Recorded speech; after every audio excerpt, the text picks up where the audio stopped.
Salam, hər vaxtınız xeyir uşaqlar. Bugün deməli qaldığımız yerdən sizinlə davam etmiş olacaq inşallah.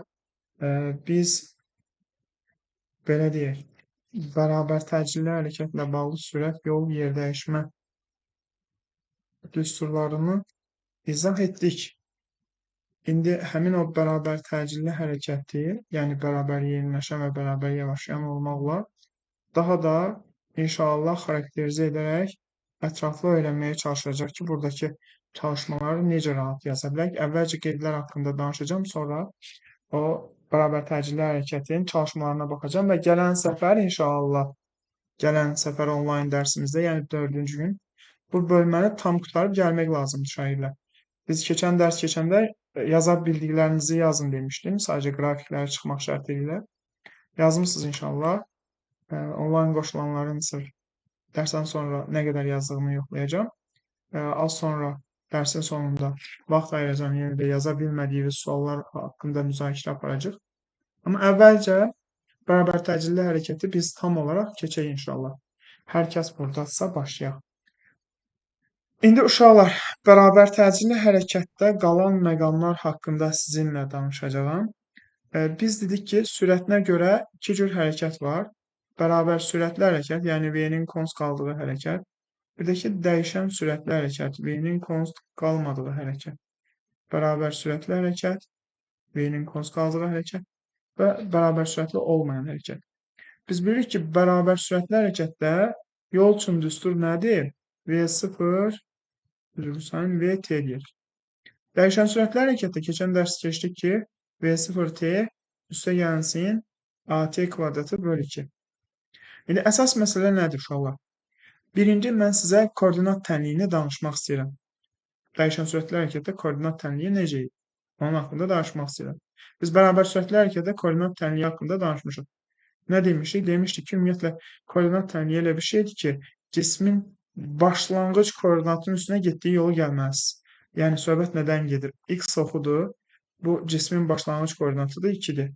Məsələn, cisim bu 2-dən getdiyi yol da olsun 5 metr. 5 metr gedir. Onda sonuncu koordinat hara olacaq? 7-ci metr. Niyə? Necə? Çünki 2-dən başladı, 5 metr getdi, 5 metr getdi, gəldi, durdu burada. Əlbəttə, nəyə gəlməsi lazımdır? 7-ci koordinata. Biz bunu nə cür təyin etdik? X bərabərdir, x0 üstəgəl S düsturu ilə təyin etdik. Bu, ümumiyyətlə, koordinat tənliyimizin ümumi düsturudur. İndi şagirdlər, əsas məsələ nədir burada? Burada diqqətlə baxırsınız. Bax, burada bu S2 var. Bax, burada bu S2 var. Həmin o S-i biz, əgər cisim bərabər sürətlə hərəkət edirsə, x0 üstə gəlinsin S-i V vur T kimi yazırıq. Bərabər sürətlə hərəkətdə koordinat tənliyimiz bu şəkildə olur. Əgər dəyişən sürətlə hərəkət edirsə, x bərabərdir x0 üstə gəlinsin. S-i nə cür açırıq? V0T üstə gəlinsin AT kvadratı böl 2 şəklində açırıq.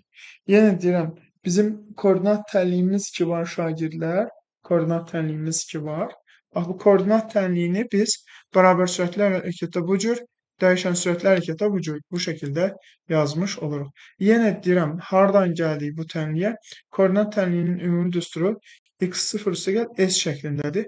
Bərabər sürətli hərəkətdə biz S-i V vur T kimi, dəyişən sürətli hərəkətdə isə S-i biz V0T üstə gəlsin AT kvadratı böl 2 şəklində keçdik və bu bizim nəyimiz oldu? Dəyişən sürətli hərəkət üçün koordinatımızın tənliyi oldu. Biz bugün bununla inşallah dərsimizə başlayırıq. İndi koordinat tənliyini keçdik. Burası aydındır sizə, hə uşaqlar? Burada problemli olan bir şey yoxdur. Hayır müəllim. Əla. İndi uşaqlar, dəyişən sürətli hərəkətdə x bərabərdir x0 üstəgəl v0t üstəgəl at kvadratı böl 2 deyə düstur yazdıq. Koordinat tənliyində verilən parametrləri nə cür təyin etmək lazımdır? Məsələn, bir koordinat tənliyi yazaq, 4 üstə gəlinsin 2t, üstə gəlinsin 3t kvadratı. Şagirdlər, burada fikir verirsiniz, tək olan nədir? X0'dır. Tək olan nədir? X0'dır. T'nin qarşısındakı nədir? T'nin qabağındakı V0'dır. Baxın, deməli, x0'ımız üzülür sayın bircə dəqiqə mən videolarını açım. Çalışın.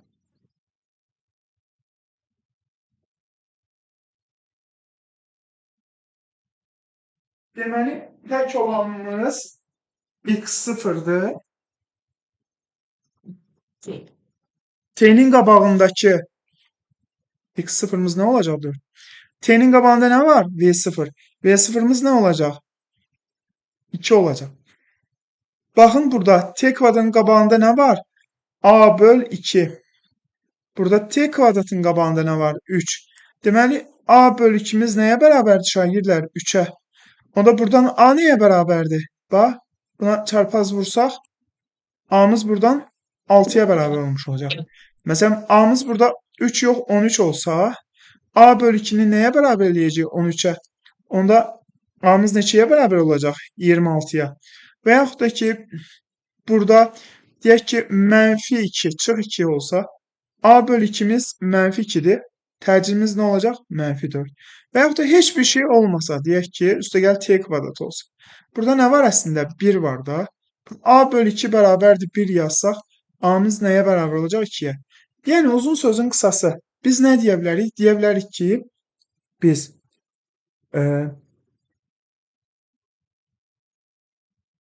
indi biz nə deyə bilərik? Deyə bilərik ki, təcil nədir? T kvadratının qarşısındakının 2 mislinə bərabərdir. Baxın, yenə deyirəm, tək olan x0'mızdır.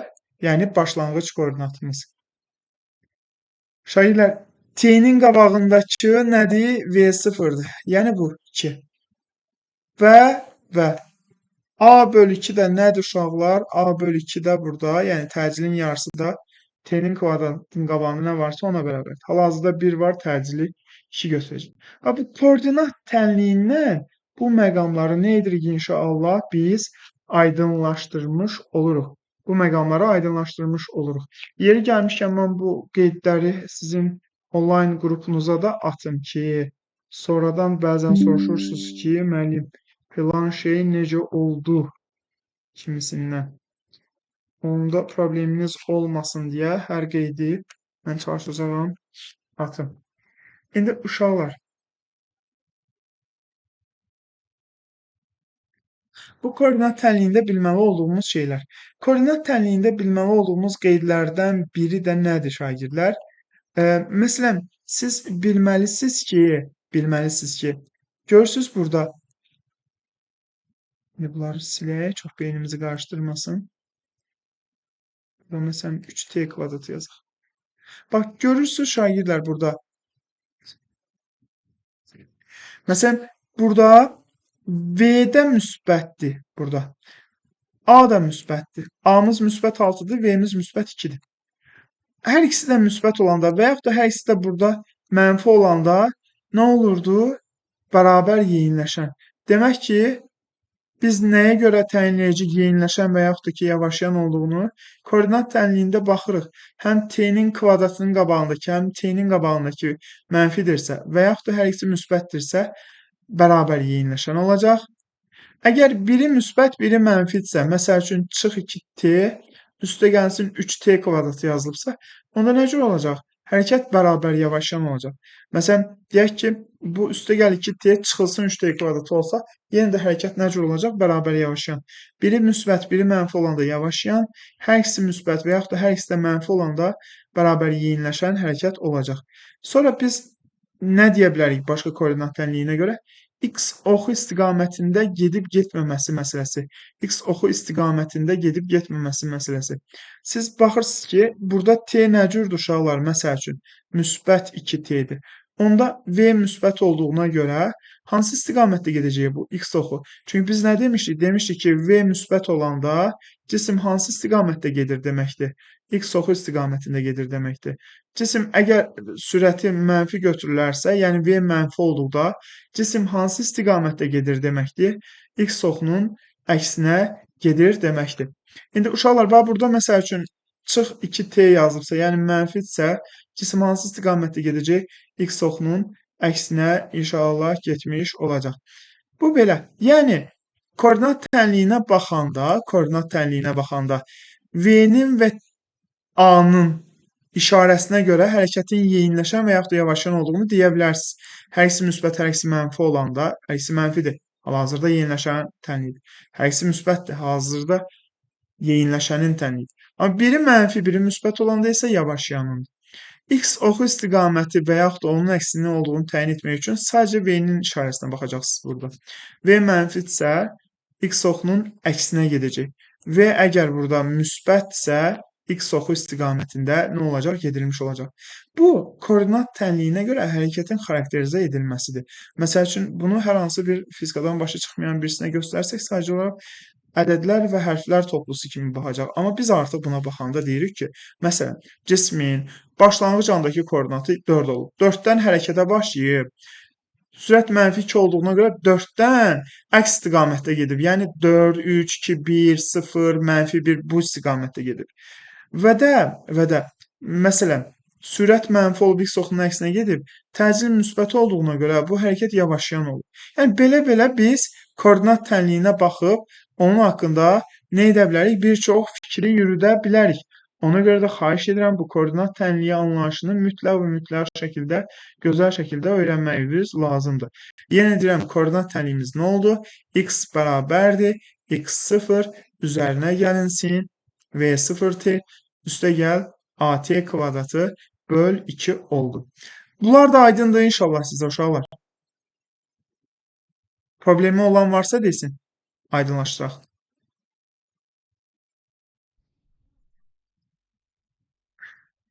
Ya aydın deyil ya da baxaq. Günel buradadır. Ben buradayım. Günel aydındır deyilən məsələlər. Ben. Əmrullayev Aylin buradadır. Əmrayev Ayan daha doğrusu. Ben buradayım. Aydındır danışdığım məsələlər. Ben de. Problem yoxdur. Buyurun. Ayan yaza bilmirsən evdə tapşırıqları? Bəzi qrafikləri mən yaza bilməmişəm məsələləri. Aha. Onları yazmışam. Demək olar ki. Onları inşallah bugün həll edəcəyik.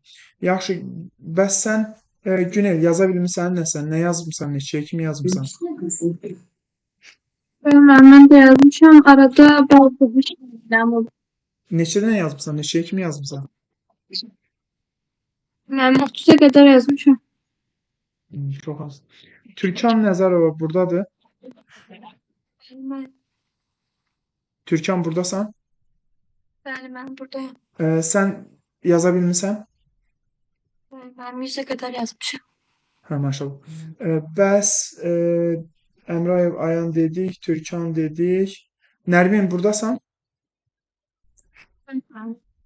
Yaza bilmirsən çalışmalar? Neçəyə kimi yazmısan?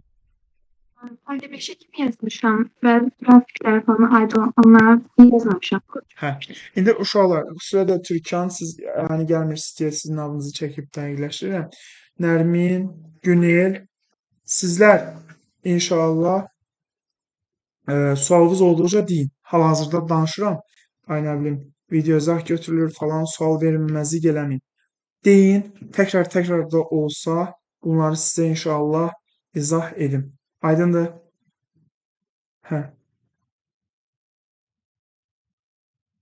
Aha. İndi davam edək.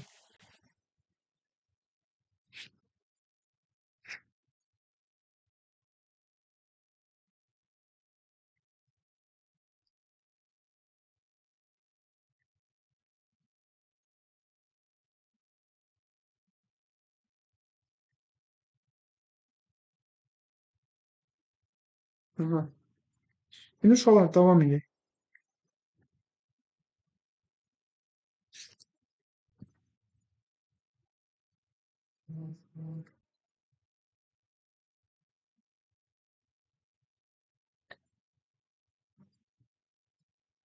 Biz başlayırıq inşallah qrafiklərdən danışmağa. Biz başlayırıq qrafik haqqında danışmağa.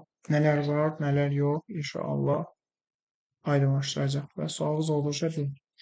Biz dedik ki, iki cür hərəkət var. Bərabər yeyinləşən hərəkət var, bərabər yeyinləşən hərəkət var. Bir də bərabər yavaşlayan hərəkət var. Bir də bərabər yavaşlayan hərəkət var. Bir də bərabər yavaşlayan hərəkət var. Siz artıq bilirsiniz ki, bərabər yeyinləşmək sürətin get-gedə artması deməkdir. Bərabər yavaşlayan hərəkət isə sürətin get-gedə azalması deməkdir. İndi uşaqlar, sürət zaman qrafiklərini çəksək, sürətin zamandan asılı qrafikini çəksək, bərabər yeyinləşən hərəkəti üçün biz deyirdik ki, bax bu şəkildə çəkirik. Sıfırdan get-gedə nə olurdu uşaqlar? Artmış olurdu. Sıfırdan get-gedə artmış olurdu. Sıfırdan get-gedə artmış olurdu. X oxunun əksi istiqamətinə getdikdə bax bu şəkildə çəkirdik. Bərabər yavaşlayanda isə sürətin zamandan asılı qrafikini baxın biz belə çəkirdik. Sürətin zamandan asılı qrafik. Üzülürsə.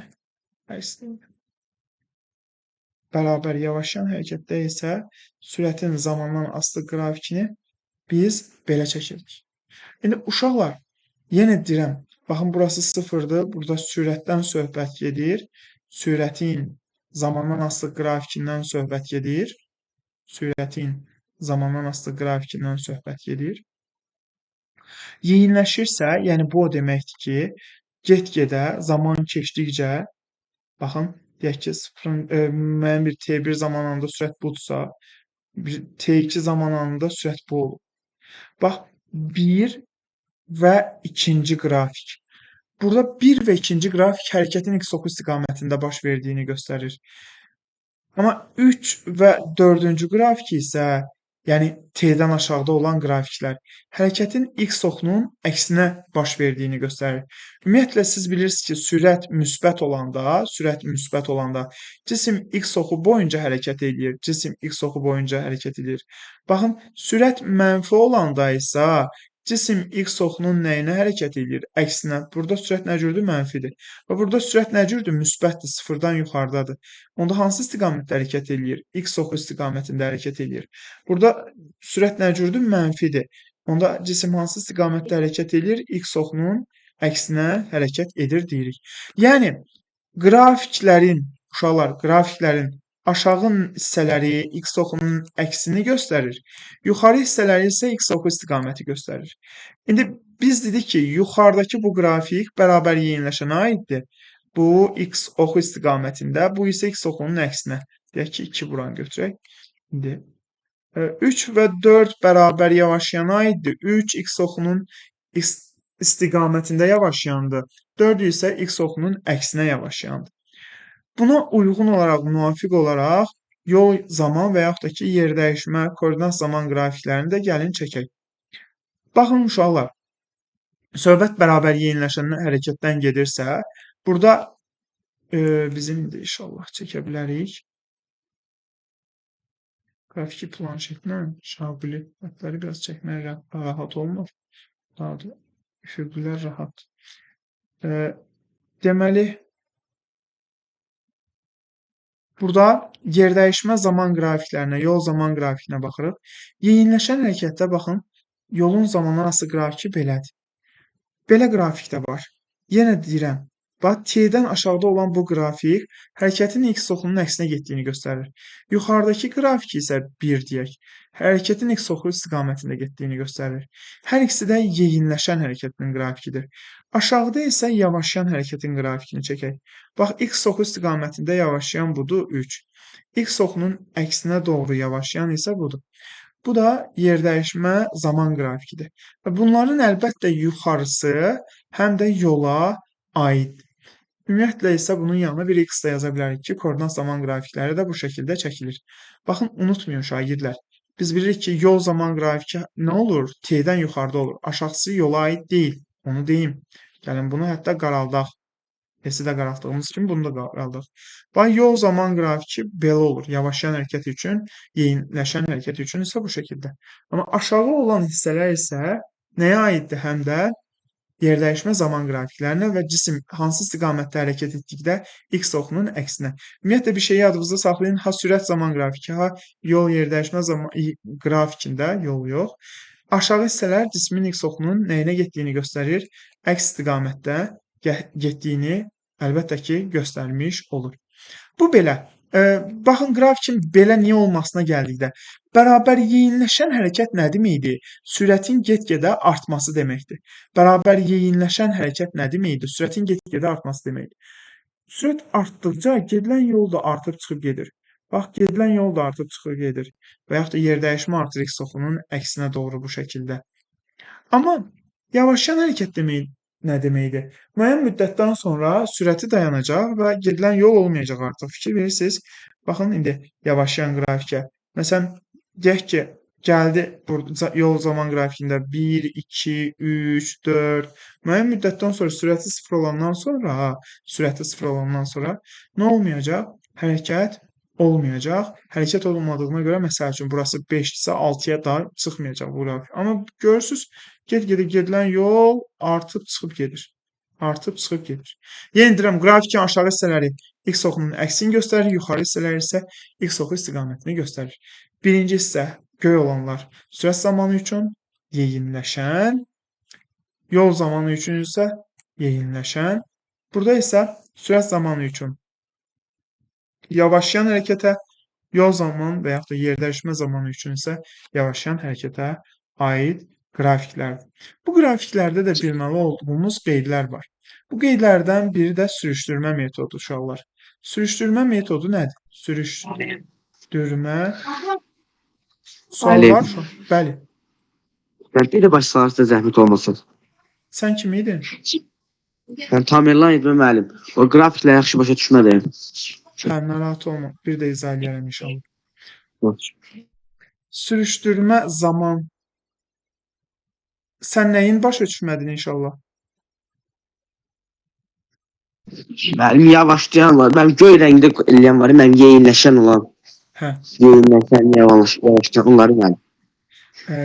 Sürət. Bax adam, Tamerlan, fikir ver mənə. Məsələn, yavaşmaq nə deməkdir? Hərəkətin yavaşlaması nə deməkdir? Sürətin get-gedə azalması. Yeyinləşmək nə deməkdir? Sürətin get-gedə artması. Elə deyil ata. Bəli. Hə. İndi məsələn, cisim x oxu istiqamətində gedir. Deyək ki, T1 zaman anında burada. Bu T oxudur da. Bu da sürət oxudur. Və sürət get-gedə artır. Buna uyğun sürət buradadır. Və yaxud da T2 anında fikir versən Tamerlan. Sürət daha da artır. Nə bilim, T3 anında qiyməti sürət oxuna bax. Zaman artdıqca Tamerlan T1, T2, T3, T4 zaman artdıqca gedilən yolda sürət də nə olmuş olur? Get-gedə artır. Başa düşürsən Tamerlan? Bəli müəllim, bəli. Hə, bu V sürət oxudur da, burası 0-dır. 0-dan aşağıda x oxunun əksinə göstərir. Bu da əks istiqamətdə artmağa davam edir. Yəni bu onu göstərir ki, cisim burada x oxunun əksinə gedir. Bu yeniləşən hərəkət, yenə də yavaşlayan deyil. Amma Tamerlan fikir verirsən, yavaşlayan hərəkət nə deməkdir? Yavaşlayan o deməkdir ki, sürət get-gedə nə olur? Azalır. Azalırsa, məsələn, sürət burada 5 idi, azaldı. Fikir verirsən, sürət 0-a doğru gedir. Aşağıya doğru gedir. Bura baxma, bura tez zaman oxudu. Zaman keçdikcə sürət də ki, nə olur? Azalır. Məsələn, 5-dən düşür 4 olur. Sonra nə bilim 3 olur, 2 olur, 1 olur və s. Bu qara qrafik bu hissəsi nəyə aiddir? Yavaşlayana aiddir. Və yaxud da ki, bax, bu hissədən müəyyən -5-dən azalır. Yəni, x oxunun əksinə doğru yavaşlayan hərəkət edir. Yəni, burada 1 və 2 yeyinləşən hərəkətə uyğundur. 3 və 4 qrafik isə yavaşlayan hərəkətə uyğundur. Aydındır Tamerlan? Tamerlan aydındır? Hə. Bu hissələr aydın idi ata?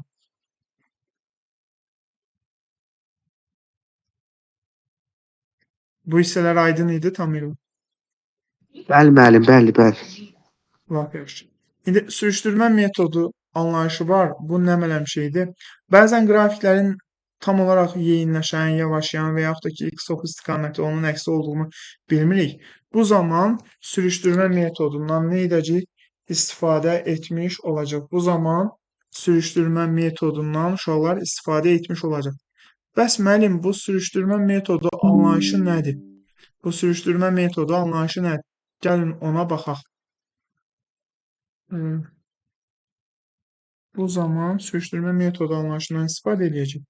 Bəs o nədir? Onun haqqında inşallah sizinlə danışaq. Biz orada bir dənə qeydə atmamışıq. Onu da ataq. Bundan öncəki hissəni atmamışıq.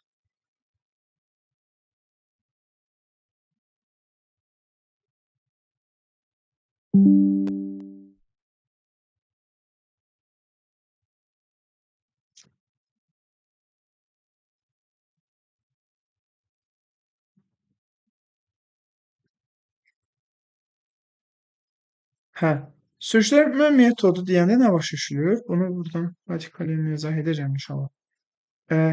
Deməli, uşaqlar, bəzən qrafiklər olur, biz konkret olaraq onun haqqında bir şey deyə bilmirik.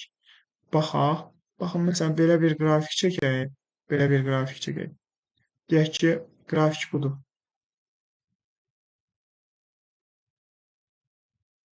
Qrafik budur. Konkret olaraq bilmirik ki, bu nəyin qrafikidir, necədir, yəni S-dən asılığı. Və yaxud da ki, belə bir qrafik çəkək.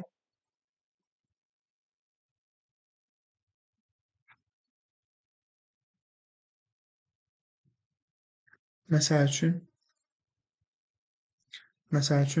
deyək ki, qrafik burada olsun. Qrafikimiz burada olsun. Ha, belə bir şey olsun. Bu ikinci bir qrafikimiz olsun. Və yaxud da ki, belə bir qrafik çəkək. Qırmızı ilə çəkək elə. Belə bir qrafik çəkək. Üçüncü bir qrafik olsun.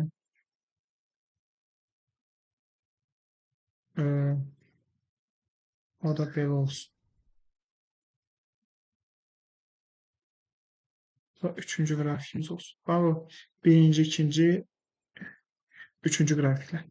Bax, bu qrafikləri, uşaqlar, bu qrafikləri biz bəzən bilmirik ki, hansı istiqamətdədir, yeyinləşəndir, yavaşlayandır. Çünki biz nə dedik? Dedik ki, bura bir daha çəkirəm. Dedik ki, biz uşaqlar, yeyinləşəndə belə, yeyinləşəndə x oxunun əksinə doğru belə, yavaşlayanda x oxu istiqamətində belə, yavaşlayanda x oxunun əksinə doğru belədir. S-in T-dən asılı qrafikləri.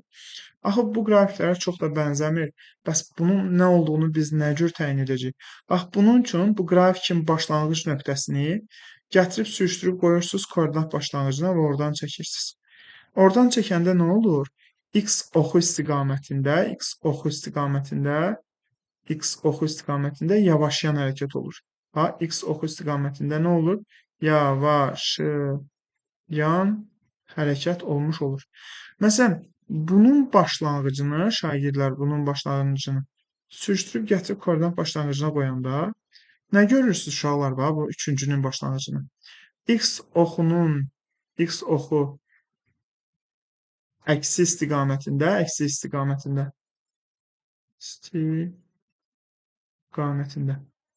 nə olur? Bərabər yeyinləşən hərəkətin. Mən bərabər yeyinləşən demirəm. Keçən dərs dedim.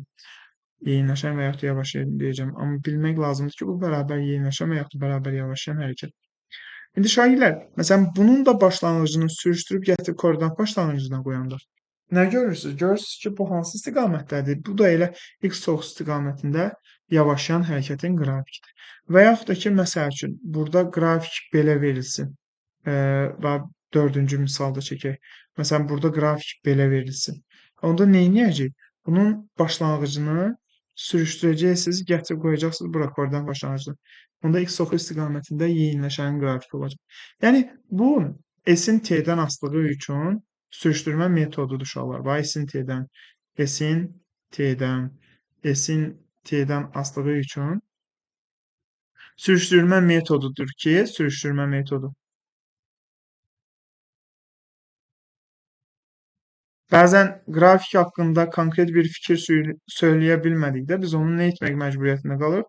Sürüşdürmək məcburiyyətində qalırıq. Bax, sürüşdürüb gətirib başlanğıcını hara qoyuruq?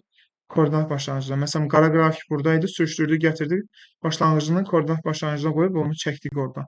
Bax, görürsünüz, qara qrafik yuxarıdaydı, sürüşdürüb gətirib yaşlı koordinat başlanğıcına qoyduq. Bax, qırmızı qrafik aşağıdaydı, normal, qara sürüşdürüb gətirdiyimiz başlanğıcını koordinat başlanğıcına qoyduğumuz. Yəni, bu şəkildə biz hərəkətin yeyinləşən və yaxud da ki, yavaşlayan olmasını nə edə bilirik şagirdlər? təyin eləyə bilirik. Bu sürüşdürmə metodu aydındır sizə uşaqlar? Bəli, müəllim. Hə, yəni sürüşdürmə metodu nə olacaq? Başlanğıcını gətirib qoyacaqsınız nəyə? Koordinat başlanğıcına və beləliklə həqiqətən də təyin edə biləcəksiniz ki, cisim x ox istiqamətində hərəkət eləyib, yoxsa cisim x oxunun nəyinə hərəkət eləyib? Əksi istiqamətində hərəkət edib. Bu sürüşdürmə metodumuz. İndi isə nədən danışaq uşaqlar bu qrafiklərdə? Qrafiklərdə danışmalı olduğumuz qeydlərdən biri də cismin hərəkət istiqamətini dəyişib dəyişməməsi məsələsidir. Cismin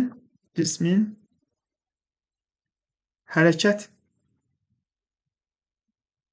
istiqamətini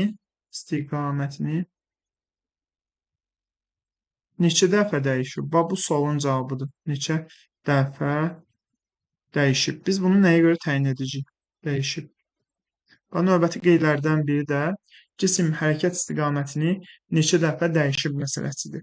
Bunu təyin etmək üçün nə edərik uşaqlar? Baxın, bunu təyin etmək üçün nə edərik? Birinci məsələ. Əgər sürətin zamandan asılı qrafiki verilibsə, baxın, sürətin zamandan asılı qrafiki verilibsə, bunu saxlamaqla çəkməyə çalışaq. Sürət zaman qrafiki verildikdə, sürətin zamandan asılı qrafiki verildikdə, sürətin zamandan asılı qrafiki veriləndə şagirdlər, siz bax burada V verilib, burada da T verilib. Sürətin zamandan asılı qrafik veriləndə T oxunu kəsib keçənlərin sayı qədər hərəkət istiqamətini dəyişib deyəcəksiniz. Məsələn, burada neçə dəfə kəsib T oxunu? 2 dəfə. Onda deməli 2 dəfə istiqamətini dəyişib. Harda? Bir bu nöqtədə uşaqlar, bir bu nöqtədə, bir də bu nöqtədə. Bax, burada neçə dəfə istiqamət dəyişilib? 2 dəfə. Bura uşaqlar kəsib keçməyib. Nə dedim mən? Kəsib keçənlərin sayı qədər hərəkət istiqamətini dəyişib. Bu hərəkət istiqamətini dəyişməsi nə deməkdir uşaqlar? Hərəkət istiqamətini dəyişməsi nə deməkdir? Siz bilirsiniz ki, məsələn, V müsbət olanda cisim x ox istiqamətində gedir. V mənfi olanda da bunu artıq o qədər deyəcəm ki, yadınızda qalacaq. V mənfi olanda cisim x oxunun nəyinə gedib? Əks istiqamətində hərəkət edib. İndi şagirdlər, bura baxırsınız. Burada görürsünüz ki, V nə cürdür? Müsbətdir. Burada nə cürdür uşaqlar? V müsbətdir. Burada nə cürdür artıq? V mənfidir. Nədən bilirsiniz? Baxın, burası sıfırdır. Yuxarı hissə müsbətdir, aşağı hissə nədir? Mənfidir. Bax, bu hissədə və bu hissədə, yəni həmin bax bu hissədə, bir də bu hissədə V hardadır? Müsbət tərəfdə. Elə deyil? Ona görə V müsbət. Hətta burada da, burada da, burada da. V hansı tərəfdədir? Müsbətdə. Ona görə müsbət. Amma aşağı hissəyə baxın, indi uşaqlar, bu hissədə. V nə cürdür? Mənfidir. Yenə deyirəm, baxın, burada müsbət idi, burada müsbət idi. Burada deməli hansı istiqamətə gedir cisim? Müsbət olanda x ox istiqamətində. X ox istiqamətində. Bu hissədə artıq göy hissədə, yəni T oxunu kəsib keçəndən sonra V mənfi olub. Deməli artıq istiqamətin dəyişib. Hara gedir x oxunun əksinə? Bu hissədə də sürət mənfi olub. Yenə də hansı istiqamətdə getməyə davam eləyir? X oxunun əksinə. Bu hissədə də x oxunun əksinə. Burada artıq yenə təkrarən V nə olub? Müsbət. Tezdən istiqamətin yenə dəyişib. İkinci dəfə dəyişdi. V müsbət olanda cisim hansı istiqamətə gedir? X. Bax, burada gəlib sıfırlanıb x ox istiqamətində sürət sıfır olub. Yenə tezdən sürəti artmağa davam edib. Hansı istiqamət? Elə x ox istiqamətində. Yəni, uzun sözün qısası, sürətin zamandan asılığı verilsə, hərəkət istiqamətini neçə dəfə dəyişsə desələr, siz şagirdlər T oxunu kəsib keçənlərin sayı qədər deyəcəksiniz. Aydındır uşaqlar? Problem yoxdur? Deməli, sürət zaman qrafiki verilsə, desələr ki, istiqamət neçə dəfə dəyişilib, deyəcəksiniz ki, T oxunu neçə dəfə kəsib keçibsə, o qədər dəfə. Burada bir dəfə kəsib keçib, burada 2 dəfə kəsib keçib. Deməli, hərəkət istiqamətini 2 dəfə nə etmiş olacaq? Dəyişmiş olacaq. Bir də şagirdlər, yol zaman qrafikini versə bəs, yolun zamandan asılı qrafiki verilsə, desə ki, hərəkət istiqamətini neçə dəfə dəyişib. Onda şagirdlər kəskin döngələrin sayı qədər deyəcəksiniz. Məsələn, 1, 2, 3 olsun.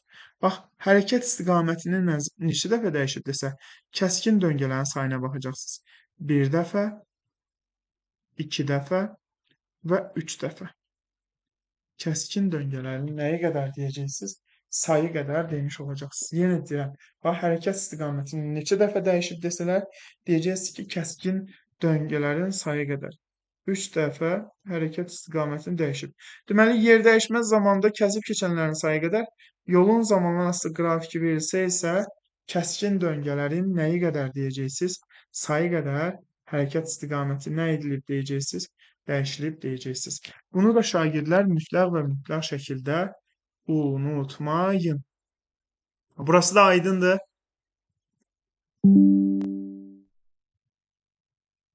Səs gəlmədi. Dedək ki, aydındır.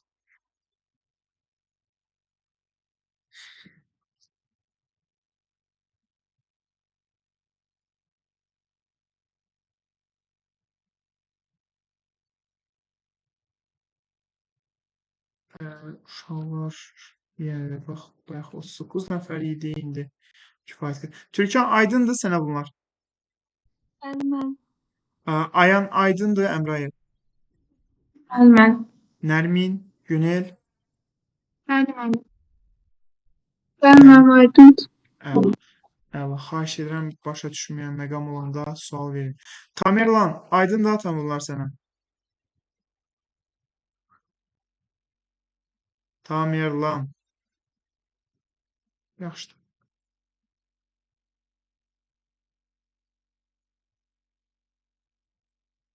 Bir çox uşaq qoşulmur. Mən artıq bu barədə valideynlər qrupu yaratmışam. İnşallah valideynlər qrupuna məlumat verəcəm. Düzdür, əyani gəlirsiniz, bu o demək deyil ki, onlayn dərslərimizə qoşulmayasınız. Qoşulmağınız lazımdır, labüd. Əgər yay tətilindən, yay abu-havasından çıxmamısınızsa, biz bugündən etibarən sizi çıxararıq yay abu-havasından, narahat olmayın.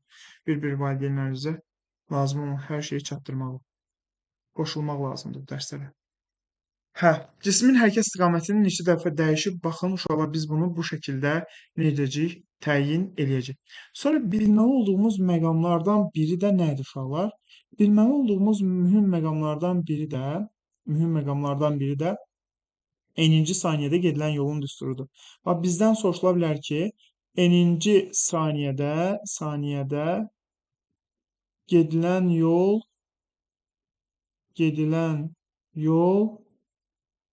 nəyə bərabərdir? N-ci saniyədə gedilən yol nəyə bərabərdir? N-ci saniyədə gedilən yol nəyə bərabərdir? Bu n-ci saniyədə gedilən yolu təyin etmək üçün nə edəcəyik? Uşaqlar, bunun üçün 3 düsturumuz var. Əslində 3 düstur deyil, 1 düsturdur, onun 3 halı var. Nədir? S bərabərdir, gəlin fərqli qələmlə yazaq. N-ci saniyədə gedilən yolun düsturu. S bərabərdir. V0 üstə gəlsin A vurulsun 2N çıx 1 böl 2 düsturumuz var. S bərabərdir. V0 çıxılsın A vurulsun 2N çıx 1 böl 2 düsturumuz var. Bir də S bərabərdir A vurulsun 2N çıx 1 böl 2 düsturumuz var. Əslində bunun alınışı var, alınışını yazmaq istəmədim özüm, lazım deyil. Əsas mahiyyətini bilin. Söhbət nədən gedir? Bu S-N düsturudur. Yəni S-in düsturu deyil, n-ci saniyədə gedilən yolun düsturudur. Yəni bu nə deməkdir? N-ci saniyədə gedilən yolun düsturudur. Mənə deyir ki, məsələn, şagird, mənə maraqlı deyilsən 30 saniyədə nə qədər yol getmirsən. 30-cu saniyədə getdiyin yolu təyinlə. Yəni, məsələn, əgər 40 saniyə müddətince hərəkət olubsa, deyək ki, sən bu 25-ci saniyədə gedilən yolun düsturunu soruşursa, sənin üçün o ilk 24 və 25-dən sonra 26-cı saniyədən ta 40-a kimi olan yol maraqlı deyil. Sırf o 25-ci saniyədəki gedilən yolu təyin elədir. Bax, bu zaman bu düsturlardan istifadə edəcəyik. Biz ümumiyyətlə yol üçün bərabər sürətli hərəkətə VT, dəyişən sürətli hərəkətə 3 məşhur düsturunu keçdik. Bu isə nədir? N-ci saniyədə gedilən yolun düsturudur. N-ci saniyə nə deməkdir? Məsələn, 10 saniyə müddətince hərəkətdə olmuşsa, sırf burada 7-ci saniyədə nə qədər yol gedib? İlk 6 və sonrakı 8, 9, 10-cu saniyələr yox. Sırf 7-ci saniyədə nə qədər yol gedib? Bax, bunu təyin etmək üçün 50-ci saniyədə gedilən yolun nəyi var? Düsturu var. İndi şagirdlər, burada V0 + A vurulsun ki, n çıx 1 bölü 2-dir. Burada n məsələn, sizə məsələnin şərtində desə ki, 5-ci saniyədə gedilən yolu tap, n-i yerinə 5 qoyacaqsınız. A-nın təcil olduğunu bilirsiniz. Məsələn, 7-ci saniyədə gedilən yol deyirsə, n-in yerinə 7 yazırsınız. A təcildir, qalan da 2, 1-dir, öz yerində rəqəmdir. Anlışı var əslində. Bəs mənim bu niyə V0 + V0 çıxdı? Uşaqlar, əgər baxacaqsınız məsələnin şərtində söhbət bərabər yeyinləşən hərəkətdən gedir və başlanğıc sürət də verilibsə, həmin o başlanğıc sürəti də nə edəcəksiniz? Üzərinə gələcəksiniz. Əgər bərabər yavaşlayan hərəkətdən söhbət gedirsə, siz bilirsiniz ki, yeyinləşən hərəkətdə V müsbətsə A da müsbət, V mənfisə A da mənfi olması lazım. Bərabər yavaşlayanda isə biz dəfələrlə dedik ki, bu dərsdə dedik ki, biri müsbət olanda biri mənfi olmalı. Bax, məsələn, V0 müsbətsə, A necə olub? Mənfi. Ona görə çıxılsın olub. Elə deyil? Hə, bax, bu bərabər yavaşlayan hərəkətdir. Adətən DİM-in suallarında uşaqlar deyir ki, sükunət halına hərəkətə başlayan, yəni V0 0 götürülür adətən Dövlət İmtahan Mərkəzinin suallarında. Ona görə güvən suallarında düzdür V0 verilir və əgər yeyinləşənsə üstə gəlirsiniz, yavaşlayansa ondan çıxırsınız. Hə, DİM-in suallarında adətən V0 0 verir. V0 0 olanda isə, yəni başlanğıc sürət 0 olduqda, cisim sükunət halına hərəkətə başladıqda, bu zaman V0 0 edirik. A vurulsun 2n çıx 1 böl 2 düsturundan nə etmiş olacaqsınız? Uşaqlar istifadə eləmiş olacaqsınız. İndi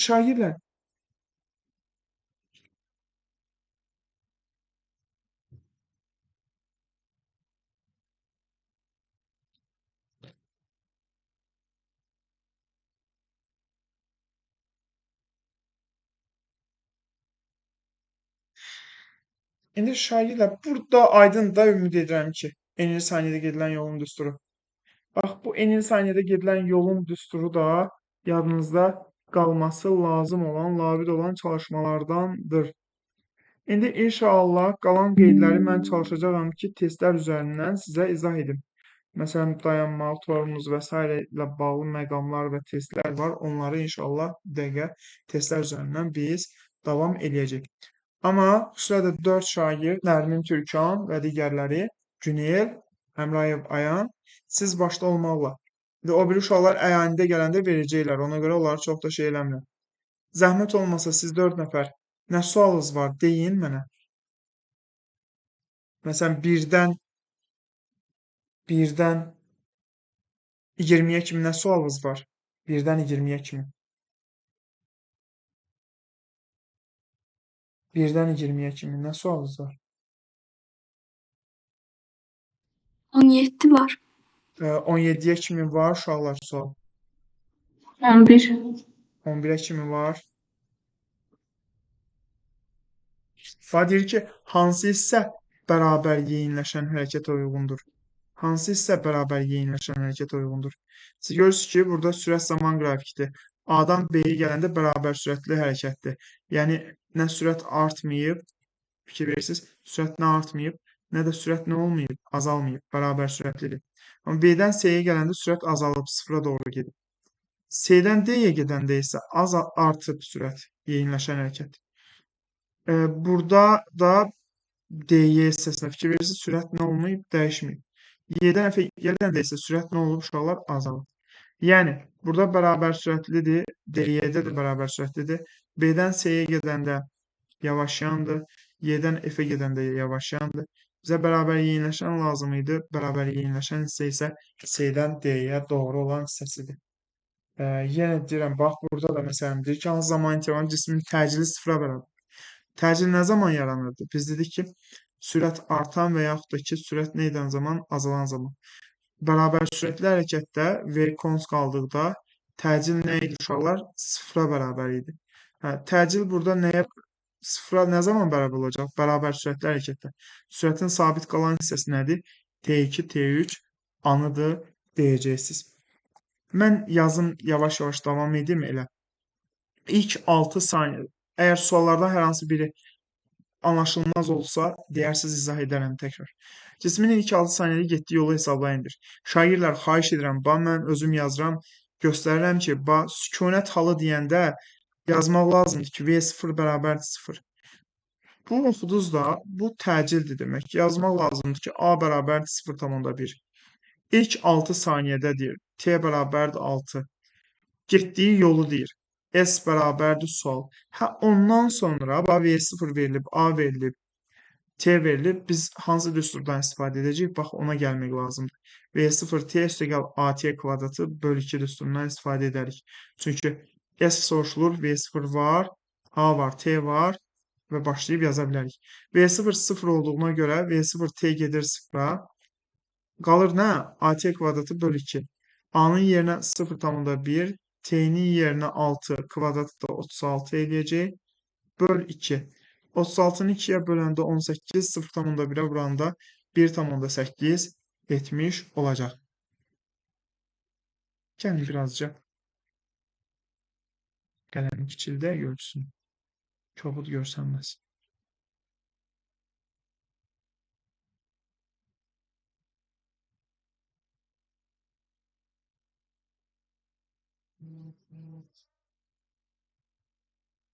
Aha. Deməli, başlanğıc sürəti V0 verilib 10, təcil verilib 0,1. 4-cü sayının sonu cismin sürətini hesablayındır. Bu zaman sürəti hesablayacaq. Və burada fikir verirsiniz, bunlar sizi çaşdırmasın. Burada fikir verirsinizsə, uşaqlar, burada fikir verirsinizsə.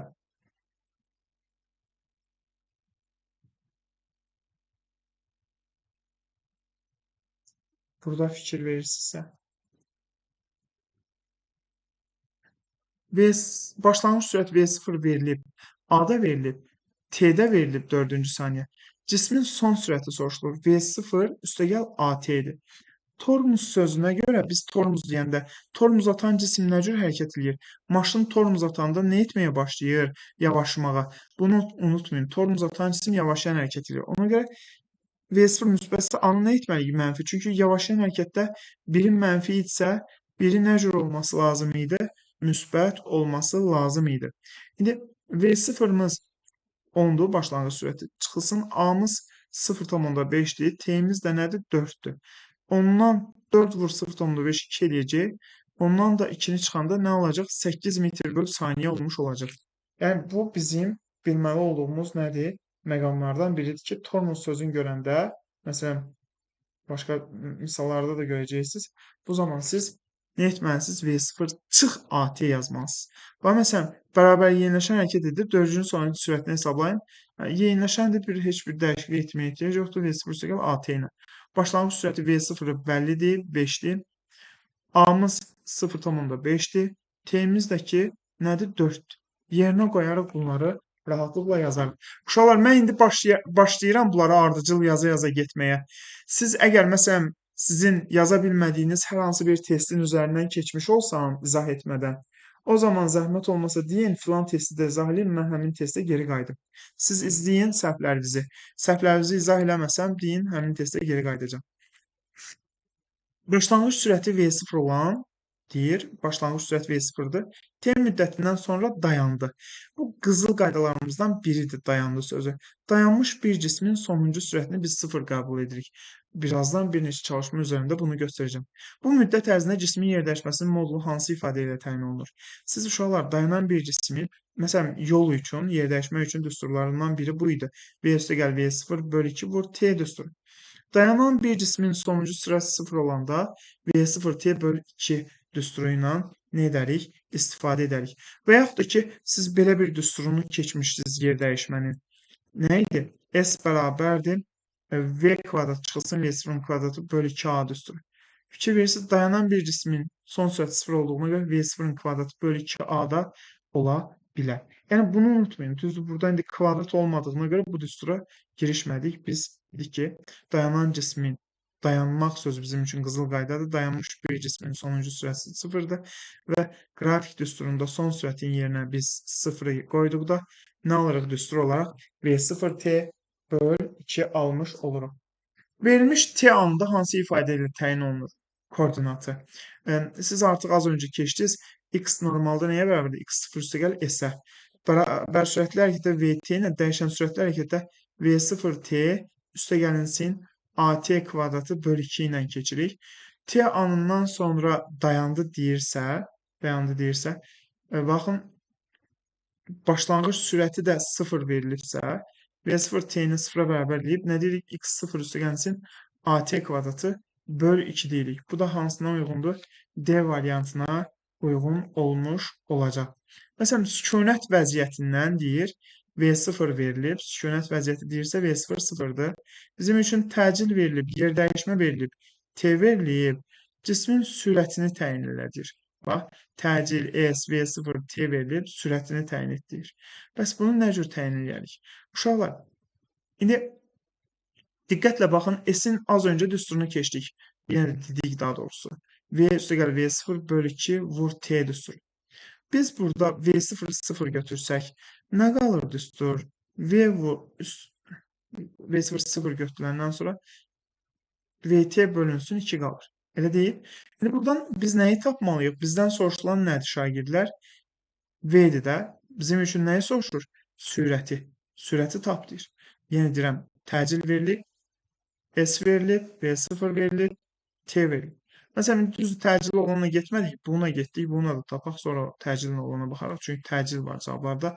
Buradan təcilin olana getsəydik daha yaxşı idi. V0 0 olanda S-in düsturu var idi. Məsəl üçün, AT kvadrat bölü 2. Buna gedəndə biz axı sürəti tapa bilmirik. Və yaxud da ki, V üstəgəl V0 bölü 2 vur T olanda uşaqlar, burada təcil yoxdur. Təcrübə görə bir söz deyə bilmirik. Qalır nə? Məsəl üçün, S bərabərdir, V kvadrat çıxılsın, V0-ın kvadratı bölü 2A düsturu. İndi bizim üçün V0 0 olduğuna görə V0-ın kvadratı getdi 0-a. Nə qaldı?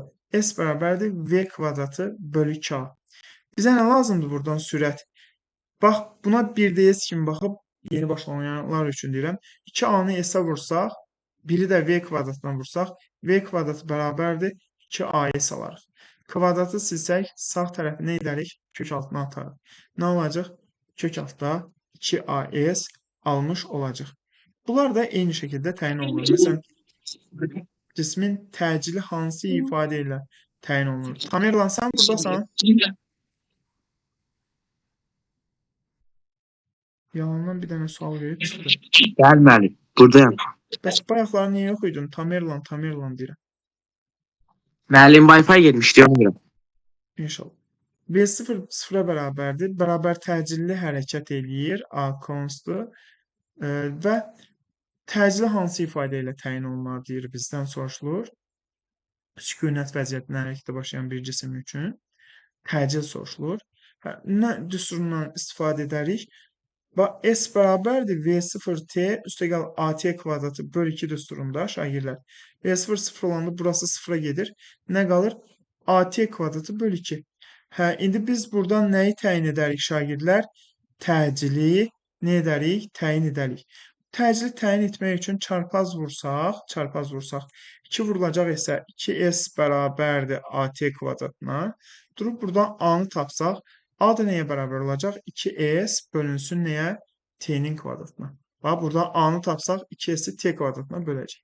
2S bölünsün nə olacaq? T kvadrat. Baxır, belə bir varmı? Yoxdur. Bəs onda nə edəcək? Hansı düsturda? Varmı belə bir? Yoxdur. Bəs hansı düsturdan istifadə edəcək başqa? Baxaq. Məsələn, təcil təyin... Buyur. Ben burada təcildə bir düstur da var idi. V çıxılsın, V0 bölü T. Orada V0 olduğu üçün V bölünsün T qalır da. Cavab elə olmur. Bəli. Bizə nə lazımdır? Həm də S-nə olan düstur. Məsələn, S-nə olan düsturlarından hansı biri ola bilər? Onu da təyin edirik axı. Gördük ki, S-nə olan düsturlarından axtarsaq, məsələn, C olmaz. Çünki bizə S verilib axı. S-nə olanı da araşdırmalıyıq. S-in də olduğu nə cür olmalıdır? 2S bölü T kvadrat şəklində. Amma burada S bölünsün 2T kvadrat. Mən sizə göstərdim ki, niyə bu deyil? Bunları da göstermek lazımdır. Hə, düz deyirsən. Təcilin ana düsturu V-V0 böl T-dir. Hə, sükunət vəziyyəti deyirsə V0 0-dırsa, avtomatik olaraq V0 0-a bərabər eləyəndə cavab V böl T qalır. Amma ondan əvvəl bəs bu S-lər verilib axı bizə. Elə deyil? S-lərdən istifadə etsəydik hansı düstur olardı? 2S bölünsün T kvadratı olardı. Amma burada isə 2S böl T kvadratı yoxdur. Onu gəlib tapmamız lazımdır. Onu da izah etmiş olduk. Aydındır uşaqlar? Bəli, bir də 17-ci sualda bizə orada V0 0-a bərabər olur, yoxsa V 0-a bərabər olur?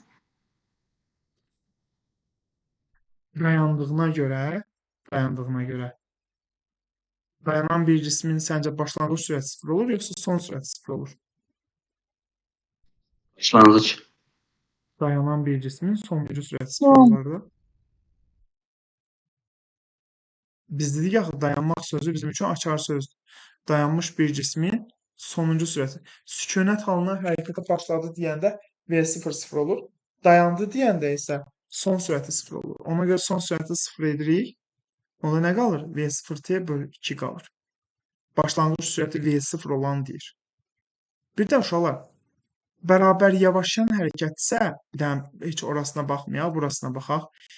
Yavaşlayan hərəkətsə, bərabər yavaşlayan hərəkətsə, sizcə başlanğıc sürəti 0 olub bir cismin yavaşlaya bilər? Yox. Yox. Başlanğıc sürəti 0 olsun, həm də yavaşsın? Yox.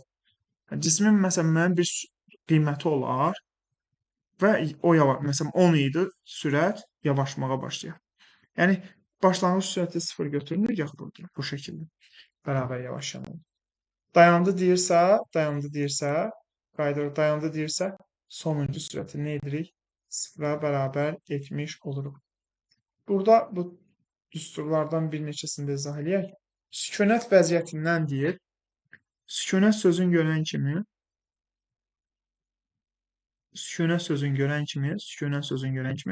V0 0 götürürsünüz. Sürət verilib bizim üçün, T verilib. Nəyi soruşur? Yer dəyişmə soruşur. Yer dəyişmə üçün də kifayət qədər düstur var. Məsəl üçün, S bərabərdir. V0 0 olanda AT kvadrat bölü 2 düsturu var. Baxırsınız, burada o var, yox. Hansı ki V0 T üstə gəl AT kvadrat bölü 2 idi, V0 0 dedik. Sonra bu düsturu var yerdə. Və yaxud da V kvadrat çıxılsın V0 kvadrat bölü 2A düsturu var. Sükunət dediyinə görə V0 0-dır. Nə qalır yerdə? V kvadrat bölü 2A.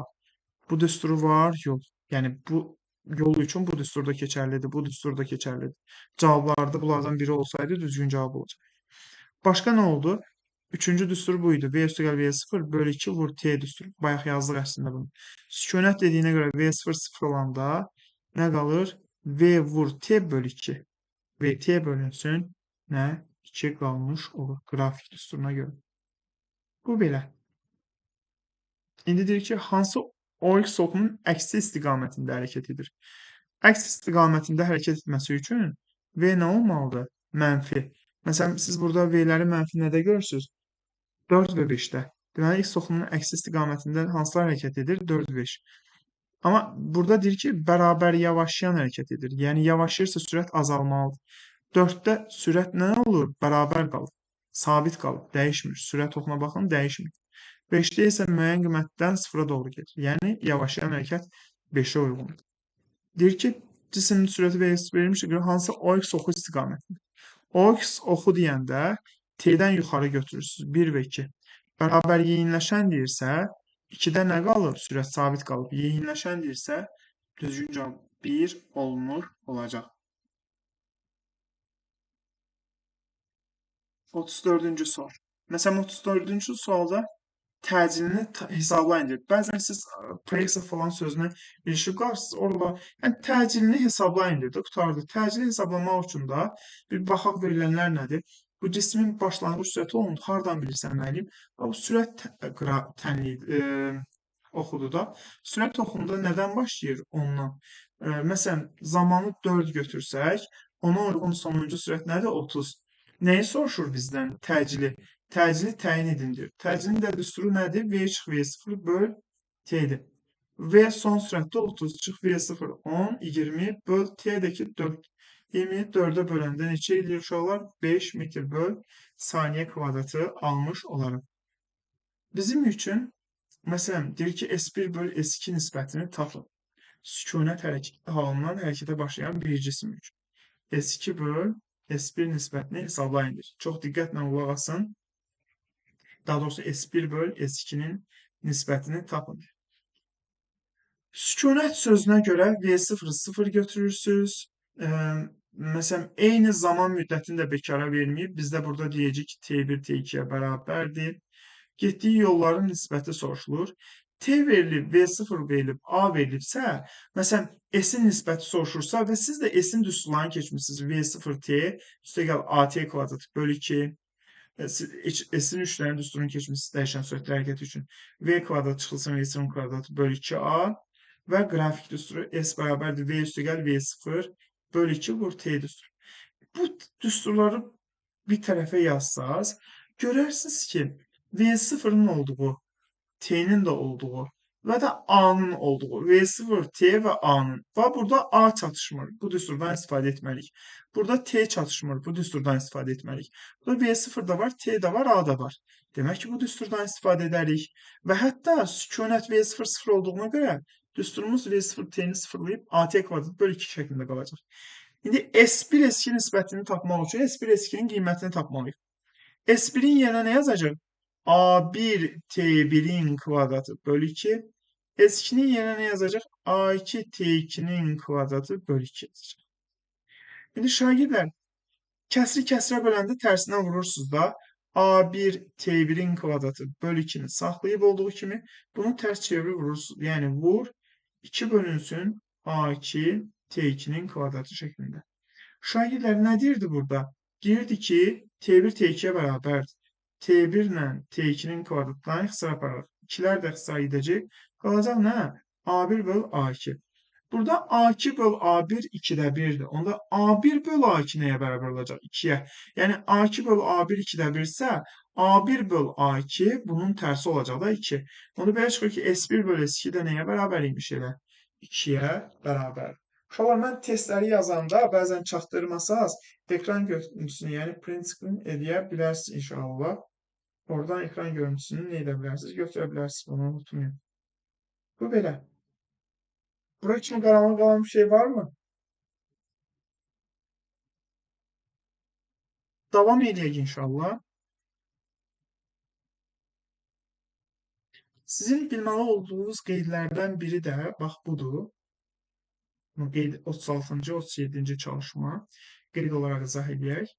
Bu 36-37 kimi sualınız yoxdur uşaqlar? Xeyr, mən. Xüsusilə 4 nəfər həmişə səslənir. Sualınız olduqca deyin. Bax, məsələn, bu 36, bunları qeyd kimi yadınızda saxlayın, başa düşməsəz təkrar soruşun. Deyir ki, bərabər yavaşlayan hərəkətdə, bir də deyir bərabər yeniləşən hərəkətdə sürət və təcil arasındakı bucaq nədir? Siz bilirsiniz ki, bərabər yavaşlayan hərəkətdə biri müsbət olanda indi fərqi yoxdur nə? Biri mənfi olur. Bərabər yeniləşəndə isə hər ikisi eyni işarə olur. Biri müsbət olanda o birisi müsbət olur. Biri mənfi olanda o biri də mənfi olur. Yenə deyirəm, siz bilməlisiniz ki, yadınızda saxlamalısınız ki, yavaşlayan hərəkətdə biri müsbət olanda biri mənfi olur. Yeniləşən hərəkətdə ya hər ikisi müsbət olur, ya da hər ikisi mənfi olur. İndi bu müsbət mənfilik nədir? X oxu istiqamətində və yaxud da X oxunun əksinə. İndi məsələn 36-nı, yəni bərabər yavaşlayana baxaq. Yəni sürət məsəl üçün X oxu istiqamətindədirsə, təcil nə olmalıdır? Onun əksinə biri müsbət olanda biri mənfi olması lazım.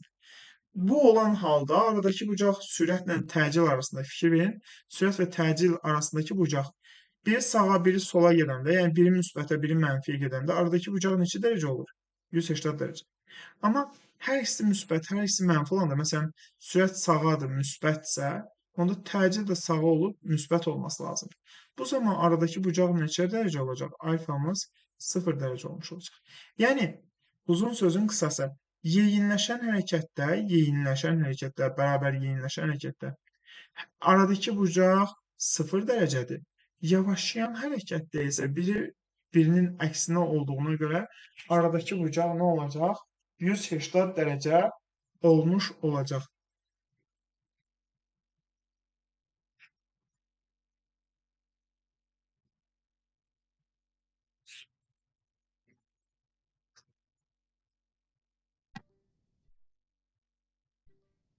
Problem var uşaqlar. Xeyr, mən. İndi bəzi şagirdlər 38-39-u yazmaqda çətinlik çəkir. Gəlin baxaq 38-39. Mənim qələmim çıxıb, qələmi bircə dəqiqə düzəltməyə çalışın.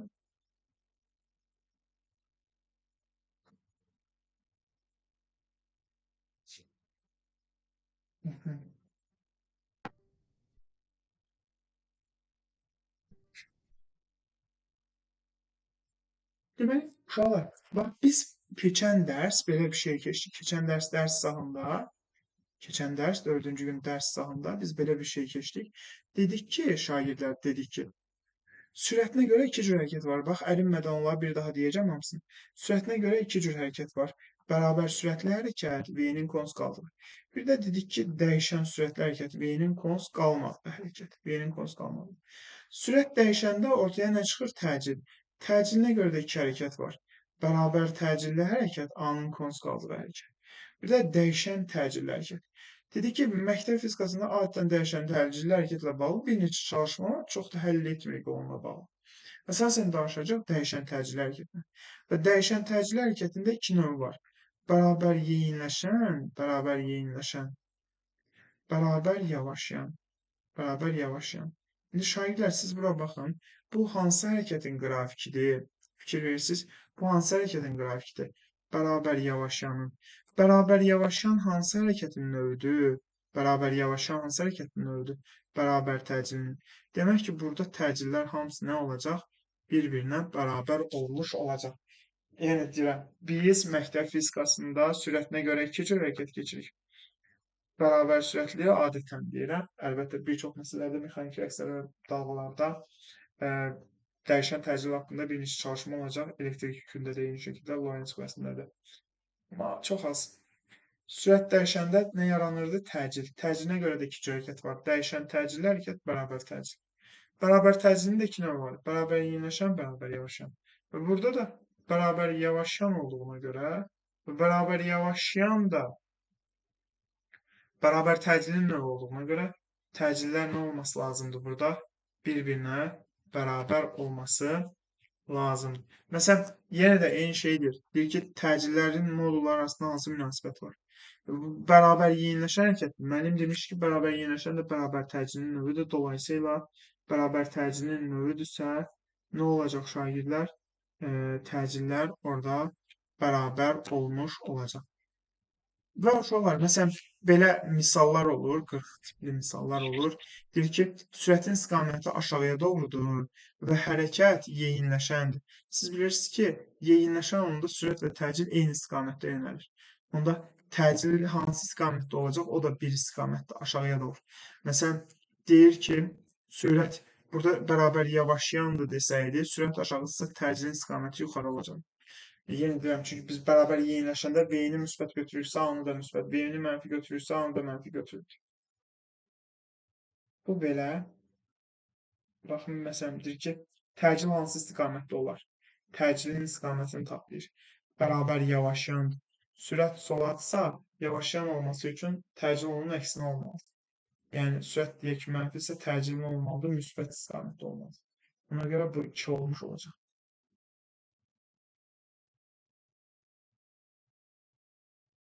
46-cı çalışmada bayaq dediyimiz sürüşdürmə metodundan istifadə edirik. Necə müəllim? Axı şagirdlər, bax, qrafik 3 hissədən ibarətdir. Birinci hissə bu qırmızı. Hər bir hissə bir-birindən fərqli çəkəcəm uşaqlar. Diqqətlə baxın. İkinci hissə burası, yaşıl olan hissə. Üçüncü hissə də, baxın, bu bənövşəyi olan hissə. Üçüncü hissə bu. İkinci hissə yaşıl olan hissə. Bizə deyir ki, təcil zaman qrafikini çəkməyə çalışacaq. Baxın şagirdlər, birinci hissənin indi konkret deyə bilmirik də, müəllim, mənfidədir ya müsbətdədir deyə bilmirik. Yarısıdır müsbət, yarısı mənfi görsün. Bunun üçün nə edirsən şagird? sürüşdürmə metodundan, bayaq keçdiyim sürüşdürmə metodundan istifadə edirsən. Sürüşdürürsən, gətirirsən, başlanğıcını koordinat başlanğıcına qoyanda bax belə bir şey alır. Sürət burada nə olur? Mənfi. Hərəkət nə cür olur? Yeyinləşən. Yeyinləşənsə, sürət mənfisə təcildə nə olmalıdır? Mənfi. Onda başlanğıcda təcili harda çəkməniz lazımdır? Mənfidə. Elə deyil. Başlanğıcda təcili harda çəkməniz lazımdır? Mənfidə. İndi şagirdlər, burada yaşılda siz görürsünüz ki, sürət nə qalıb? Sabit. Sürət sabit qalanda təcil nə olur? 0. Çünki təcilin yaranması üçün sürətin dəyişməsi lazımdır. Yaşıl hissədə sürət dəyişməyib, sabit qalır.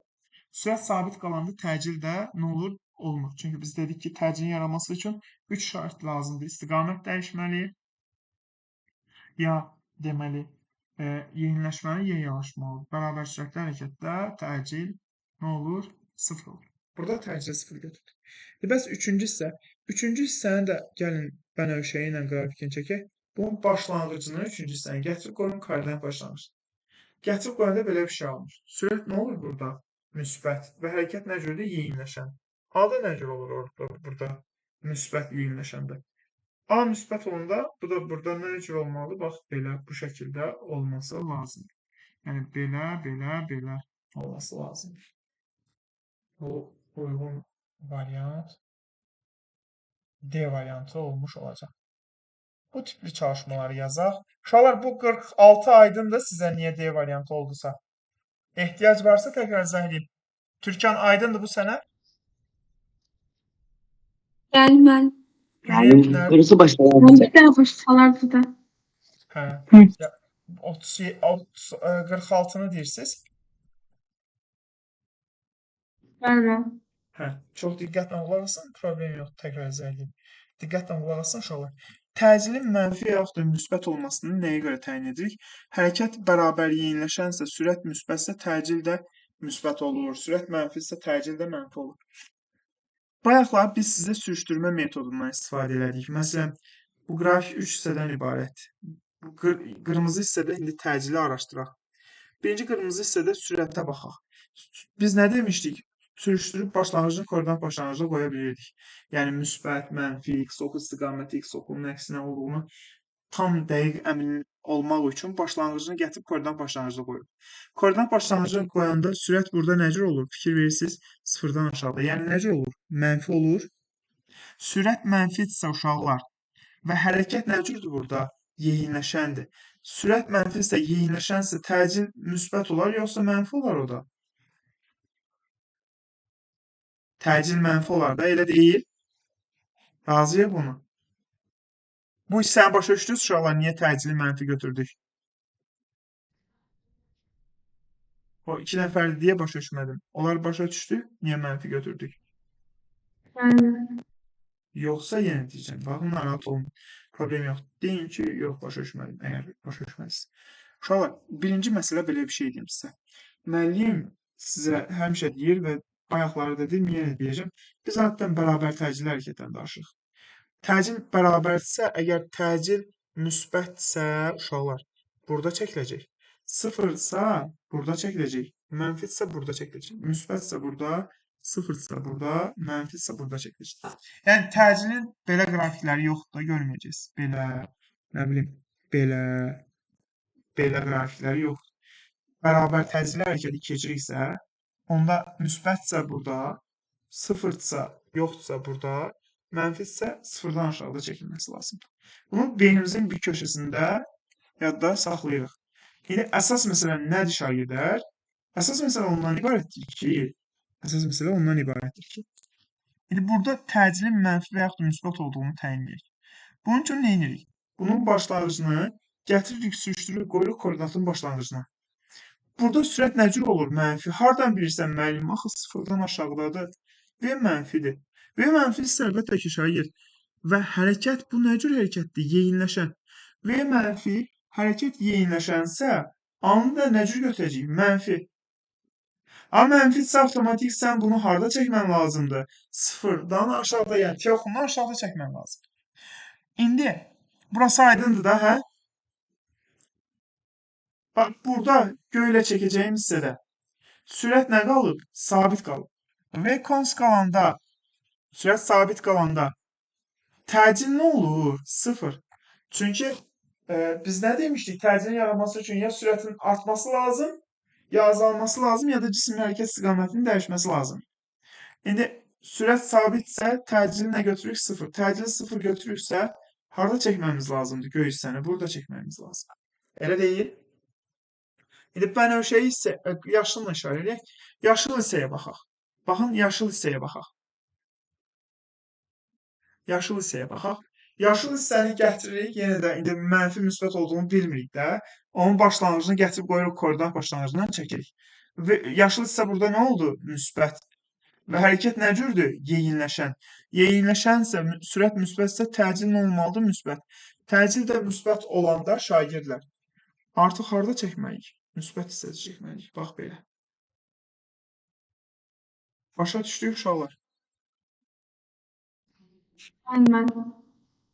Yenə də məşq edərsiniz, alınmasa bunun prinsipini indi videoda paylaşılacaq. Təkrar baxarsınız, o birilərində tətbiq edərsiniz inşallah. Heç narahat olmayın. Yenə də gələn səfər sual verərsiniz. Bir narahatçılıq ortaya ehtiyac yoxdur. İnşallah bunları yavaş-yavaş hamısını çox gözəl şəkildə çözəcəyik. İndi uşaqlar. Yəni, biraz 40-a baxarıq da. Hə? 40-a müəllim, 40-a. 40-a baxaq. Bayaq Tepkiye bakardınız ama. 37-yə. 47. Hə, 47-yə baxarıq. İndi 40-a bir dənə baxaq. Bax, sürət nə cürdür? Sürət. Qələmcik. Heç narahat olmayın, baxacaq.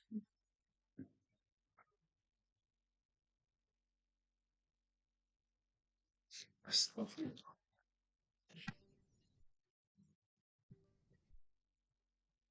Hə. Bax, Tamerlan sənsən? Bəli, müəllim. Tamerlan, hərəkət nə cürdür bərabər yeyinləşən? Sürət hansı istiqamətdə yönəlib? Aşağıya doğru. Yeyinləşən hərəkətdə sürətlə təcil nə olmalıdır? Eyni istiqamətdə yönəlməli deyil, Tamerlan. Bəli, müəllim. Hər ikisi eyni istiqamətdə yönəlməli. Hə, onda sürət aşağısa, təcil də hara olacaq? Aşağıya. Desəydi, yavaşlayan hərəkət, onda təcilin istiqaməti 3 olacaq. Aydındır? Bəli. 47-yə baxaq. Cismin başlanğıc sürətini hesablayın. Uşaqlar, yadınızdan çıxarmayın. Bunu yadınızda saxlayın. Kəskin döngələrdə son sürəti 0 qəbul edirsiniz. Təpə nöqtəsində sonuncu sürət 0 qəbul edirsiniz. Xüsusilə də biz ümumdünya cazibə qanununu keçəndə yuxarı atılmış cismin hərəkət trayektoriyası haqqında danışanda o H maksimalda sonuncu sürəti 0 götürəcək. Baxın, o indi danışacaq o məsələləri. Ümumiyyətlə, bu hansı qrafikdir? Bərabər yavaşlayan hərəkətin qrafiki. Bərabər yavaşmaq nə deməkdir? Sürətin get-gedə azalması. Sürət azalır, azalır, azalır. Gəlir müəyyən nöqtədə sonuncu sürət nə olur şagirdlər? 0 olur. Sonuncu sürət 0 olur. Bax, yenə deyirəm, bu nə cür hərəkətin qrafikidir? Bərabər yavaşlayan. Gəlir bu təpə nöqtəsində sonuncu sürəti 0 olur. Təcili üzərində qeyd olunub -2, bura uyğun zamandakı 3-dür. Bizdən nə soruşulur?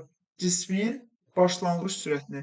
Məsələn, siz sürət tənliyini bilirsiniz də, V bərabərdir V0 üstəgəl AT düsturunda. İndi şagirdlər, bu təpə nöqtədə sonuncu sürət 0 deyir, V-ni yerinə 0 qoysaq, bizə V0 lazımdır. Çünki deyir ki, başlanğıc sürətini, yəni V0-ı nə edin deyir? Hesablayın deyir. V0-ı bilmirsiniz, A-nın yerinə -2, T-nin yerinə də 3 qoyanda, T-viz də 3-dür. V0 burada nəyə bərabər olur? 2 vur 3, -6, -6 da əksarından sola keçir, müsbət 6. Deməli, başlanğıc sürətimiz müsbət 6. Aydındır? Yenə deyirəm, SS götürün, prinsipini edin. Dərsdən sonra təkrar bunlara baxarsınız. Məsələn, buna baxaq, şagirdlər. Siz artıq koordinat tənliyini keçdiniz və dedik ki, bu x bərabərdir 3 çıxılsın t üstəgəl t kvadratında. Normalda koordinat tənliyiniz x0 üstəgəlsin v0 t üstəgəlsin at kvadratı bölü 2 şəklindədir. Və də, məsələn, tək olan x0-mız 3 olur. V0-mız -1 olur. Və burada nə varsa 2 misli təcil olur. Orada təcil var da, yəni burada t kvadratının qabağında nə var? 1. Onun 2 misli təcildir. Yəni 2-dir. Təcilimiz 2 imiş. Bax, A variantında təcil 3-dür, olmaz. B variantında təcil 1-də olmaz. Nə olmalıdır? Təcil 2 olmalı. Təcil 2 olur və sabit qalan hansıdır? C variantı.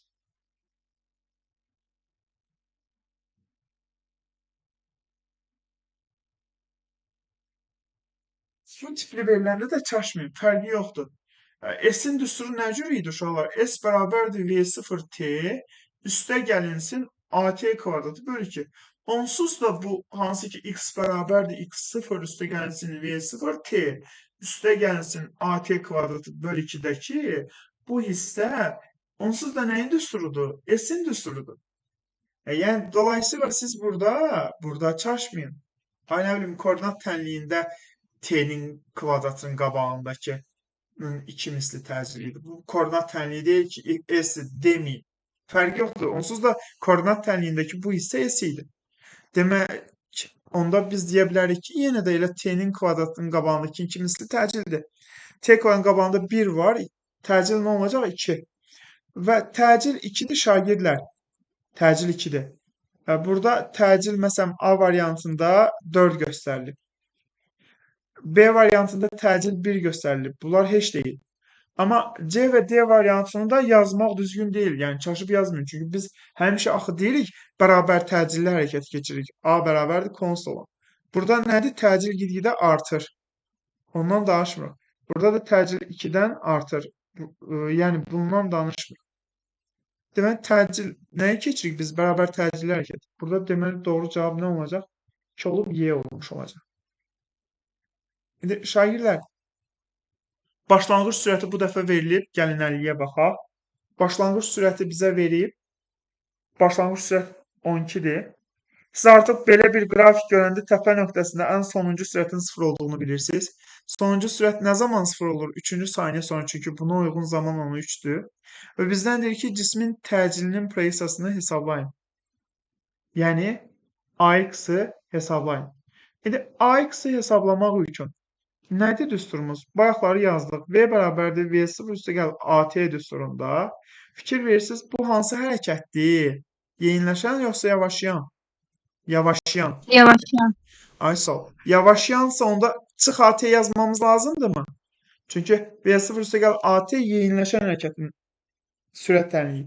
Yavaşlayanda artıq V0 müsbət 12-dirsə, A-nı mənfi götürməmiz lazımdır. İndi son sürətin V-nin yerinə, diqqət eləyin, son sürətin yerinə, V-nin yerinə nə yazacaq? 0-ı. V0-ın yerinə orada verilib 12-ni. A-nı bilmirik, onsuz da bizdən A-nı tapın deyir. T-miz də nədir? 3-dür. 3A-nı əks işarə ilə sola keçirək, bax, mənfi 3A deyək də. Əks işarə ilə sola keçirək, 12 burada qalsın. 3A bərabərdir 12, buradan da A nəyə bərabər olmuş olacaq? 4-ə. Aydındır uşaqlar? Cavab mənfi 4-dür. Bəli. Bir də baxın bu niyə belə alındı? Sona yaxın. Mənfi 4 alındı. Bəli. Çünki baxın V0-ımız nədir uşaqlar? 12 yerinə qoyduq. Son sürətimiz 0-dır. V0-ımız 12-dir. A-mız da neçədir? A-mız da bilinmir onsuz da. Hətta A-mız bilinmir, hələ ki belə yazdıq. T-nin yerinə də 3 yazanda 3A-nı əks işarə ilə sola keçirəcək uşaqlar.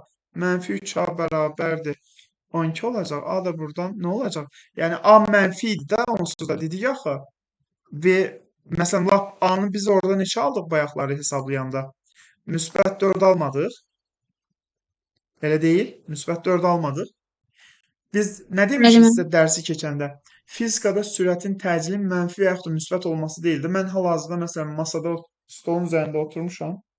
Sürətim 0. Sürətin mənfi olması nə deməkdir? X oxunun əksinə getməyim. Yəni fizikada normalda mənfi sürət anlayışı yoxdur. Mənfi onu göstərir ki, seçilmiş müsbət istiqamətinin əksinə getsin. Sən buradan şagird 4 aldın, amma başa düşməyin lazımdır ki, sürət müsbət 12 və hərəkət də yavaşlayansa təcili nə götürməlisən? Mənfi 4 götürməlisən.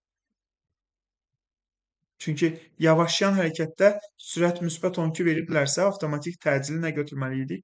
Mənfi 4. Yəni heç həll etmədən Bura baxanda V0 müsbətsə, A-nı istəyirsə nə götürməli idik? Ya D olar, ya Y olar, ya C olar deməliydik.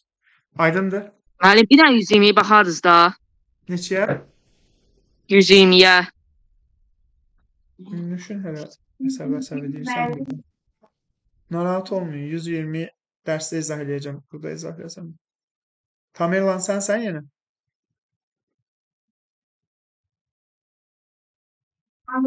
Yo, Radindir. Radin. Hə, nə yaxşı Radin. 120. Gəlin 120-yə baxaq.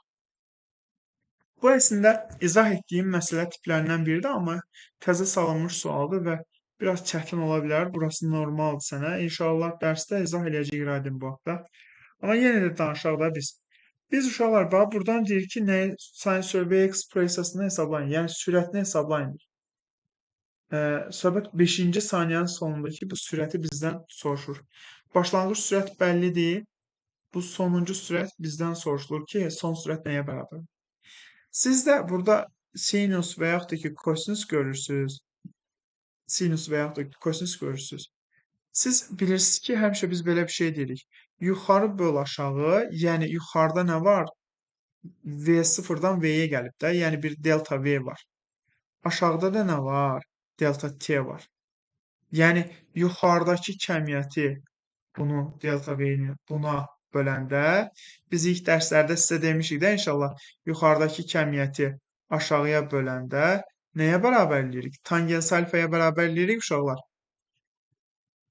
Xatırlayırsınız belə bir qeydi? Bərabər sürətlidə də bununla bağlı çalışma var idi. Yuxarıdakını aşağıya böləndə nəyə bərabər eləyirik? Bu bucağın nəyinə? Tangens alfasına. Bax, yuxarıda V-dir, aşağıda T-dir. Delta V-ni delta T-yə böləndə tangensə bərabər eləyirik. Şagirdlər, siz bilirsiniz ki, A nəyə bərabər idi? V çıx V0 böl T-yə və yaxud da belə yazırdıq da, delta V böl T-yə. Belə çıxır ki, tangens alfa nəyə bərabərdir buradakı? Təcilə bərabərdir də, elə. İndi siz buradan təcili tapa bilərsinizmi? Bu bucağın tangensi kimi. Mən tangensi nə cür tapacağım? Tangens alfa özü nəyə bərabər idi? Kotangens kosinus böl sinus idi. Tangens isə tangens nəyə bərabər idi? Sinus alfa bölünsün kosinus alfa idi. Sinus və kosinus 45 dərəcənin qiyməti verilib də. Onda tangens alfa nəyə bərabər olacaq burada? Sinus 45, kosinus 45 bir-birinə bərabərdir. Nisbət də bizi 1-i verəcək. Dolayısıyla belə çıxır ki, burada təcili alırdıq. Təcil 1. Başa düşdün Radin təcil niyə 1-dirsə? Başa düşdüm. İndi Radin təcil 1-dirsə, bayaqdan sürət düsturu keçiririk. V0 üstə gəlsin AT. İndi atam, burada V0 var, var. T var, 5 saniyə var. Təcili də tapdıq. Yerinə qoyub V-ni tapmaq olar Radin? Bizdən V soruşur. Olar ha. Əgər narahat olmayın, yenə də gələn səfər şagirdlər onlayn dərsdə onsuz da biz gələn səfər dərs izahı keçməyəcəyik. 4-cü gün daha çox danışacaq. Dərsin sonuna doğru keçəcəyik. Daha doğrusu dərs izahı nisbi və orta sürət haqqında danışacaq. Nisbi sürət və orta sürəti keçəcəyik 4-cü gün. 4-cü günə kimi birdən yəni bərabər təcilli hərəkəti sonadək yazırsınız inşallah. 4-cü gün ola bilər biraz uzun çəksin dərsimiz, çünki daha çox test izahlarına baxacaq. Birdən başlayacaq. Bütün testlərin izahlarına baxacaq 4-cü gün. Xüsusilə 4 nəfərə deyirəm, Nərmin, Türkan, Ayan və Günel. İmkan daxilində yaza bildiyinizi yazırsınız, yaza bilmədiklərinizi dərs qrupuna atırsınız. Mən istiqamət verirəm və yazmağa davam edirsiniz. Alınmayanda heç narahat olmayın. Yavaş-yavaş inşallah bunlar birdən-birə olmur. Xüsusilə də bu 120-ci sual birdən-birə 10 və yaxud da 9-cu siniflərin başa düşə biləcəyi bir sual tipi deyil. Biz bunları inşallah bir dəfə, 2 dəfə, 3 dəfə də təkrarladıqca daha aydın başa düşəcək ki, burada müəllim bizə nə demək istəyir. Yaza bilmədikdə motivasiyadan düşməyin, motivasiya olmayın. Əsas cəhd eləyin, alındırmağa çalışın, təkrar-təkrar sual verin. O zaman inşallah hər şey qaydasında gedəcək. Yavaş-yavaş müəyyən müddətdən sonra çevrədə, Newtonda artıq bir çox şeyin, düsturun çıxarılması və s. kimi məqamların yavaş-yavaş öz qaydasına düşdüyünü görəcəksiniz. Belə, başqa sualınız yoxdursa mən yekunlaşdırım uşaqlar. Yaxşı uşaqlar, gecəniz xeyrə qalsın. Sağ olun. Xeyrə qarşına. Sağ olun. Sağ olun. Sağ olun.